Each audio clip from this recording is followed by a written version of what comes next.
하나님 말씀은 다니엘서 3장입니다. 다니엘서 3장 1절부터 12절까지의 말씀입니다. 다니엘서 3장 1절부터 12절까지의 말씀입니다.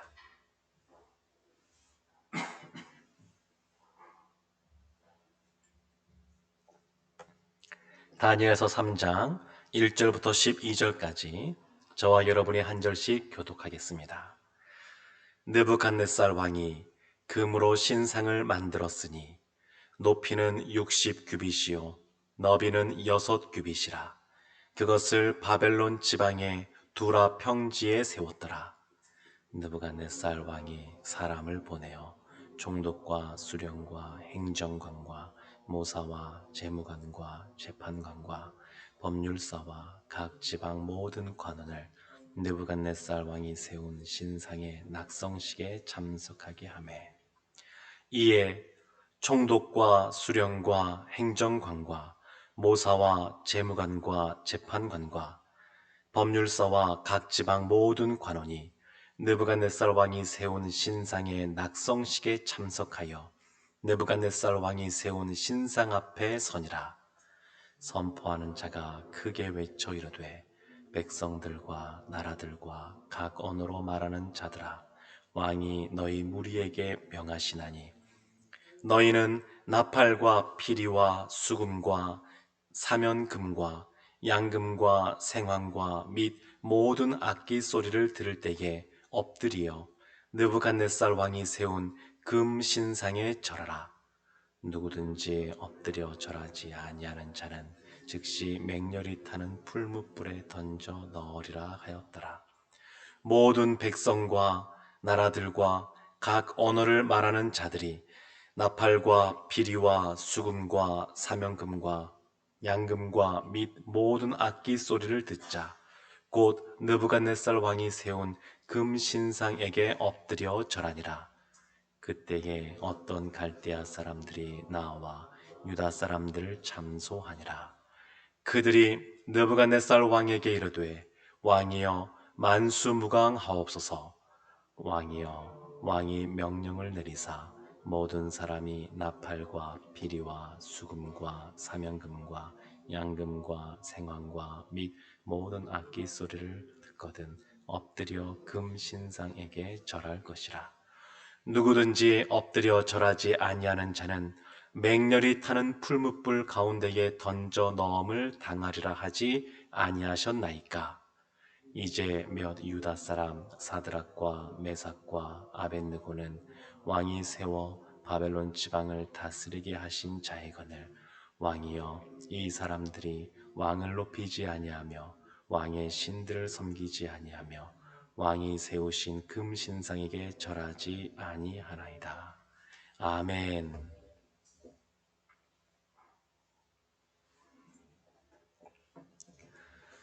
광화문에 보면 동상 두 개가 서 있습니다. 하나는 세종대왕상이고 또 하나는 이순신 동상입니다.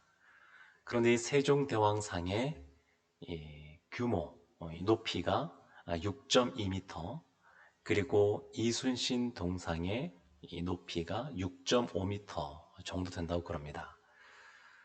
북한의 평양에 보게 되면 우리가 북한 뉴스 접할 때 아주 자주 보는 장면 중에 하나인데, 김일성 동상이 서 있습니다. 그런데 그 김일성 동상이 서 있는 동상의 받침, 동상을 세워놓은 받침만 해도 3m이고, 그리고 그 동상의 높이가 23m라고 그럽니다. 그리고 김일성 동상은 전체가 다 금으로 그 위에 덧씌워져 있습니다. 저는 가보지 못했지만 여러분도 가보지 못하시겠지만, 갔다가 오신 분의 그 말씀을 들어보면 석양에 붉은 빛이 비치는 그 석양에 그 금신상이, 그 동상이 이렇게 비치면 아주 묘한 분위기가 이렇게 나온다 그럽니다. 거기에 들어간 금만 37kg, 한 2, 30억 정도 한다 그러는데, 그렇게 많은 금으로 이렇게 신상을 만들어 놓았습니다. 그런데 오늘 본문에 등장하는 느부갓네살 왕은 23m보다 더 큰 그러한 금신상을 이렇게 세웠습니다. 그래서 이 너비가 6규빗이니까 그 손끝에서부터 발꿈치부터 손끝까지 이것을 1규빗이라고 그러는데 대략 나라마다 시대마다 다릅니다만 한 50cm 정도라고 봅니다. 근데 1절에 보면 이렇게 나오죠. 높이는 60규빗이요 너비는 6규빗이라. 그러니까 높이가 대략 30m, 그리고 너비가 대략 그 3m. 그러니까 30m 정도 되면 아파트로 하면 한 10층 정도 되나요? 그러니까 큰 신상, 높은 이 큰 신상을 만들어 놨습니다. 자기 신상을 만들어 놨습니다. 그리고 그 위에 금으로 다 이렇게 만들어 놨습니다. 금 전체로 만들지는 못했을 것이고 아마 신상을 만들어 놓고 금으로 아마 더 씌워 놓았겠죠. 그러나 그 금도 굉장히 많은 양이었을 텐데 그 높은 그러한 그 큰 규모의 신상을 이 두라 평지라고 하는 곳에 이렇게 세워두었습니다. 수도로부터 얼마 떨어지지 않은 곳인데 그 왕궁으로부터 얼마 떨어지지 않은 그 평지에 높다란 아주 큰 어디서나 보일 만한 그러한 신상을 떡하니 이렇게 세워놓았습니다. 그래서 이 느부갓네살 왕이 이것을 언제 세워놨는지 이 성경에서는 정확하게 기록이 없지만 70인경이라고 거기 보면 느부갓네살 왕이 다스린 지 18년 됐을 때 그렇게 표현이 나오거든요. 그러면 그때가 언제냐면 이미 주변의 나라들을 다 정복하고 대제국으로서의 자리를 확고히 하고 자신 위에 아무도 없다라고 여겨지는 그러한 위치에 섰을 때 이 신상을 세운 겁니다. 그런데 이러한 신상을 딱 보니까 이 엄청난 규모의 신상을 보니까 떠올려지는 그러한 사건과 또 하나의 신상이 보입니다. 그것이 뭐냐면 다니엘서 2장에서 봤던 느부갓네살 왕이 꿈속에서 봤던 그 거대한 신상, 너무 크고 위험 있고 그래서 그것을 볼 때 주눅이 들고 했던 그 신상, 머리는 금으로 되어 있고 가슴과 팔은 은으로 되어 있고 배와 넓적다리는 노스로 되어 있고 종아리는 쇠로 되어 있고 발은 쇠와 진흙으로 되어 있고 아마 그것이 연상이 됩니다. 이것이 정확하게 그것 때문에 세웠다라고 성경이 말하고 있지는 않지만 2장과 3장에 이어서 그것이 동일하게 나오다 보니까 느부갓네살 왕이 그 2장에 나왔던 그 거대한 신상, 꿈에 봤던 그 신상을 꾸며놓은 것이 아닌가 생각이 듭니다. 그래서 이런 생각을 해볼 수 있습니다. 시간이 지나면서 이 꿈에 대해서 알려주고 다니엘이 해석하니까 그때는 하나님께 경배하는 모습으로 나아갔는데 시간이 지나면서 나라가 더 확장되어지고 영역이 커지고 주변 사람들은 다 왕을 높여주고 있고 그런 상황 속에 아마 이때 생각이 나지 않았을까 싶습니다. 내가 머리라 그러는데 금으로 된 머리라 그러는데 그런데 계속 이것이 견고히 가야 되는데 그 밑에 은이 있고 또 다른 나라가 일어나서 은이 또 있고 그 다음엔 또 결국 새와 진흙은 그 돌에 의해서 손대지 아니한 돌, 예전 성경은 뜨인 돌이라고 나오는데 그러한 걸로 말미암아 부서지고 그래서는 안 되겠구나. 머리만 금으로 된 것이 아니라 온 몸이 다 금으로 돼 있어서 깨지지 않고 부서지지 않고 견고한 나의 나라를 세워야 되겠다. 아마 이런 생각을 하고 세운 것이 아닌가 싶습니다. 이 느부갓네살 왕이 자신을 위하여 견고한 그러한 신상을 세웠습니다. 그리고 명령을 내리는데 2절 보면 이렇게 나옵니다. 느부갓네살 왕이 사람을 보내어 총독과 수령과 행정관과 모사와 재무관과 재판관과 법률사와 각 지방 모든 관원, 일반 백성이 아니라 관원들입니다. 아주 높은 지위에 있는 고급 관원부터 해서 아주 하급 관원까지 그들을 다 불러 모아서 낙성식에 참석하게 하는 겁니다. 근데 재밌는 표현은 뭐냐면 3절 말씀 한번 보십시오. 3절은 2절과 거의 똑같이 기록되어 있습니다. 3절에 이에 총독과 수령과 행정관과 모사와 재무관과 재판관과 법률사와 각 지방 모든 관원이 느부갓네살 왕이 세운 신상의 낙성식에 참석하여 이렇게 나오거든요. 왕이 명령한 대로 명령받은 사람들이 다 모였습니다. 지금 이 2절과 3절은 거의 비슷한 내용으로 이것이 기록이 되어 있는데 2절은 느부갓네살 왕의 명령이고 3절은 거기에 사람들이 명령에 순종하는 장면이 기록되어 있는 겁니다. 그러니까 변함이 없는 것이죠. 왕의 명령 그대로 사람들이 따라가는 겁니다. 7절 말씀에도 보면 이런 말씀이 있습니다.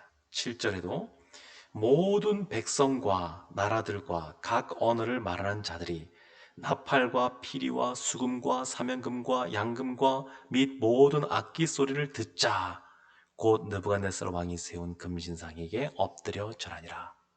그런데 이 말씀도 4절과 5절과 6절 말씀이 그대로 반복되는 것을 볼 수 있습니다. 내용을 보면 5절도 보면 나팔, 피리, 수금, 사면금, 양금 다 나오잖아요. 그 내용이 그 내용입니다. 2절과 3절 관계도 그렇고 4, 5, 6절과 7절 관계도 그렇고 왕이 명령한 그대로 순종하는 그 바벨론의 백성들의 모습을 볼 수 있습니다. 그 관원들의 모습을 볼 수 있습니다. 그러니까 왕이 말한 것이 그대로 지켜집니다. 누구도 거기에 거역하지 않고 또 이의를 제기하지 않고 왕이 말한 대로 다 이루어지고 있다는 겁니다. 사람들이 다 따라가고 있다는 겁니다. 왕이 자신을 위한 그런 큰 금신상을 만들어 놓고 다 엎드려 절해라. 그러지 않으면 6절 말씀처럼 누구든지 엎드려 절하지 아니하는 자는 즉시 맹렬히 타는 풀무불에 던져 넣으리라. 이런 말씀을 했거든요. 이런 말씀을 선포하니까 여기에 다들 이익 없이 다 거기에 따라가는 겁니다. 어찌 보면 세상에서는 이와 같은 것이 너무나 당연하다고 볼 수 있습니다. 오직 하나님만 이러고 말하지 않는 사람들은 이 왕의 신상에게 절하는 것, 우리는 우상 숭배라 그러지만 그들의 입장에서는 전혀 거리낌이 없는 겁니다. 어떤 신을 섬긴다라고 할 때도 이 당시 사람들은 다 다신교이거든요. 하나의 신만 섬기는 것이 아니라 여러 신을 섬깁니다. 그 중에 왕의 신상 앞에 절하는 것도 별로 어려움이 되지 않습니다. 그들에게는. 세상 사람들은 세상의 어떤 명령과 세상의 어떤 압력과 세상의 권세에 대해서 따라감에 있어서 어려움이 별로 없습니다. 그냥 따라가면 됩니다. 순종하면 됩니다. 그런데 여기에 따라가지 못하는 사람들이 있는 겁니다. 그 사람들이 누구냐면 다니엘의 세 친구인 사드락, 메삭, 아벤느고입니다. 이들은 동일하게 따라가지 못했습니다.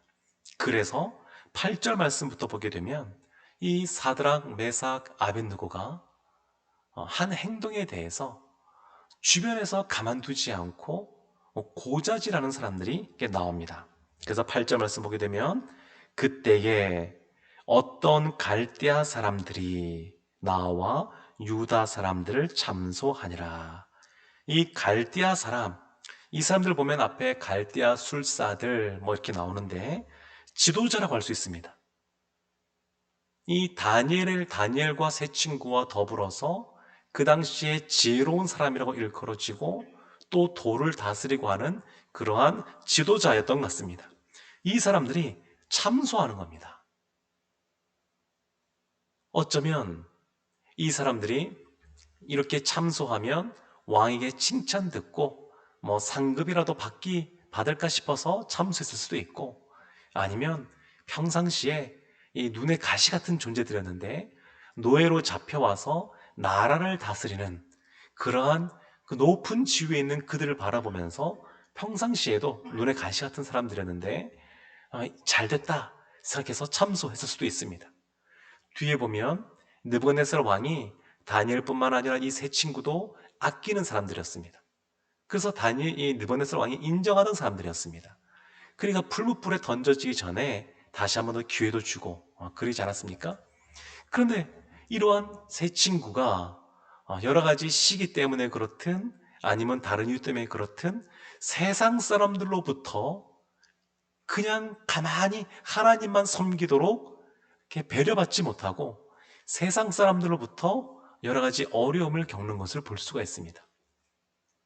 어떤 면에서는 1장에서 먹는 문제, 왕의 진미와 포도주를 먹는 문제, 2장에서 꿈, 환상을 해석하지 못하는 것 때문에 모든 지혜자가 죽는 위험에 처한 문제, 어쩌면 그거보다 지금 문제가 훨씬 더 심각한 그러한 환란이요, 그러한 고난이라고 말할 수 있습니다. 지금은 그 이전보다도 왕의 명령이 분명하고, 그리고 그 이전에는 시간을 벌었는데 지금 시간도 벌지 못하고, 그리고 이거 지금은 뭐 타협할 수 있는 내용도 아닙니다. 믿음의 사람들에게 있어서는 타협할 내용들이 아닙니다. 오늘날 우리가 종교의 자유가 있는 이 민주주의 국가에서 살아간다고 하는 것은 이것만으로도 큰 복입니다. 이것만으로도. 일제강점기에 우리의 선조들이 일본의 그 강압에 의해서 신사참배를 강요받지 않았습니까? 신사참배를 끝내 거부한 사람들도 있고, 또 많은 사람들이 거기에 굴복하여서 처음에는 거부했지만 나중에는 이 부끄러운 그러한 역사이긴 합니다만, 우리 교단을 비롯한 주요 교단에서는 다들 신사참배를 하나님을 배격하는 우상숭배가 아니다, 그래서 교단 차원에서 신사참배를 결정하게 됐었습니다. 그리고 총회가 끝난 다음에 교회 지도자들이 먼저 앞장서서 신사참배를 하는 부끄러운 역사를 갖고 있습니다. 그런 과정 속에 얼마나 많은 압력들이 있었겠습니까? 그러니까 이것이 쉬운 것이 아닙니다. 그런데 오늘날 우리는 뭐 신앙생활함에 있어서 그렇게 여러 가지 어려움들이 없으니까 이거 자체가 사실은 복입니다. 이거 자체가. 근데 이 사드락, 메삭, 아벳느고가 이렇게 세상에서 가만두지 않는 우상 숭배를 강요하는, 그리고 그것을 당할 수밖에 없는 그러한 현실에 놓여지게 되었습니다. 왕은 굉장히 교만하여져서 더 높은 지위에서 본인이 그렇게 신과 같이 또 본인의 뜻대로 나라를 영원히 다스리고자 하는 그러한 마음속에 이와 같이 행했지만, 그러나 그 밑에 있는 신앙을 지키는 이 소수의 사람들은 굉장히 어려움을 겪는 그러한 상황 속에 직면하고 있습니다. 오늘날 보게 되면 그 로마 카톨릭 천주교는 이런 문제에 대하여 생각보다 자유롭습니다. 처음에 선교사님들에 의하여 복음이 들어왔을 때에 수많은 그러한 천주교인들이 제사를 지내지 않는 것 때문에 순교를 당했습니다. 우리나라에 그러한 순교의 피가 굉장히 많습니다. 근데 1950년대에 로마 그 바티칸에서 그 지도자들이 모여서 결정한 것이 뭐냐면, 하나님 이외에, 예수 그리스도 이외에 구원의 길이 있을 수 있다라고 하면서 종교다원주의를 공식적으로 선언하게 됩니다. 그래서 천주교가 우리가 생각하는 옛날의 그런 천주교가 아닙니다. 이미 다 변했습니다. 우리는 오직 예수 그리스도를 말하지만 그곳은 그렇게 말하지 않습니다. 이제는 더 이상. 그러다 보니까 이제는 제사를 지내도 문제가 안 되는 겁니다. 그냥 문화라 그러고. 그래서 예전에는 우리의 믿음의 선조들이 제사를 거부하는 것 때문에 수많은 사람들이 순교를 당했는데, 이제는 더 이상 제사 지내는 문제와 관련하여 어려움이 없습니다. 그러니까 오직 하나님만 믿고 섬기는 사람들이 아니면 세상에 여러 가지 압력이 있고 압박이 있어도 별로 어려움이 되지 않습니다. 그냥 왕 신상 앞에서 참석해서 절 한번 하면 됩니다. 그것이 무엇이 어렵겠습니까? 그런데 하나님만 섬기는 사람들에게 있어서는 도저히 용납할 수 없고, 그리고 할 수 없는 그러한 선이 분명한 것을 볼 수 있습니다. 겉으로 보기에는 이 하나님을 모르는 사람들이 사드락, 메삭, 아벳느고를 시기하고 질투하고 또 여러 가지 이러한 문제와 관련하여서 흠을 잡았다 생각하여 몰아붙이는 것이 현재 모습이지만, 그 영적인 차원에서 보게 되면 이것은 영적 전쟁과 관련된 문제입니다. 하나님을 인정하지 않는 세상, 그리고 하나님을 믿는 사람들을 어떻게 해서든지 간에 믿음에서 떨어지게 하려고 하는 그러한 세상의 그러한 이런 압력, 이런 상황 속에 사드락, 메삭, 아벤느고는 다니엘과 같이 이들은 친구들끼리 똑같습니다. 목숨을 걸고 하나님 앞에 서견돌하고 결단하고 절하지 않습니다. 그래서 12절 보면 이렇게 분명히 나옵니다. 이제 몇 유다 사람인 사드락과 메삭과 아벤느고는 왕이 세워 바벨론 지방을 다스리게 하신 자이건을 이뤄가면서 맨 끝에 금신상에게 절하지 아니하나이다. 분명하게 사람들 보는 앞에서 절하지 않는 이들을 볼 수 있습니다. 이어서 나오는 내일 보게 될 본문의 말씀이지만 이것에 대해서 사드락과 메삭과 아벤느고는 풀무불에 결국 던져지고 맙니다. 풀무불에 던져질 때까지 이들이 하나님과 함께 있다고 하지만 하나님이 실제 삶 속에 이들의 삶 속에 개입하지 않고 나타나지 않는 것 같습니다. 눈에 보이지가 않습니다. 하나님이 어떻게 이들을 도와주는지 실제로 풀무불에 던져질 때까지 이들은 그것을 이 현실이 변하지 않는 상황 속에서 그냥 그것을 감당하게 됩니다. 사랑하는 성도 여러분, 우리가 알고 있듯이 그러나 끝내 풀무불 가운데 그들이 건짐받는 것을 보게 됩니다. 이 다니엘의 세 친구들은 하나님께서 구원하지 않는다 하여도 우리가 하나님을 버리지 않을 것이고 하나님은 이미 우리를 구원할 수 있는 능력 있는 분이시지만 현실의 삶 속에서 그렇게 행하지 않으신다 한다 할지라도 우리는 하나님을 버리지 않는다고 그렇게 믿음의 고백을 하고 풀무불 가운데 들어가는 것을 볼 수 있습니다. 사랑하는 성도 여러분, 세상은 믿는 사람들을 사실은 그냥 두지 않습니다. 영적으로 그냥 두질 않습니다. 그러나 다니엘의 그런 세 친구들처럼 믿음에 결단하는 사람을 하나님도 결코 그냥 두지 않으십니다. 하나님도 도와주시고 함께 하시고 은혜를 베풀어 줄 줄로 믿습니다. 이라는 은혜가 오늘 한날 우리에게도 흘러넘치기를 주님의 이름으로 축원합니다. 아멘. 기도하겠습니다. 하나님, 사드락, 메삭, 아벤느고가 세상의 여러 가지 압박으로 말미암아 생명의 위협을 당하고 있으면서도 그러나 겸허하게 하나님을 바라보고 하나님만 의지하는 모습을 보게 됩니다. 하나님, 느부갓네살은 어느 순간 교만하여져서 자신이 하나님보다 더 높아지기 원하는 그러한 안타까운 모습 속에 삶을 살아갔지만 우리는 늘 겸손하게 다니엘의 세 친구들처럼 하나님만 바라보고 살아가는 그래 하나님이 허락하시는 구원을 늘 경험하는 저희들 되게 하여 주옵소서. 예수님의 이름으로 기도합니다. 아멘.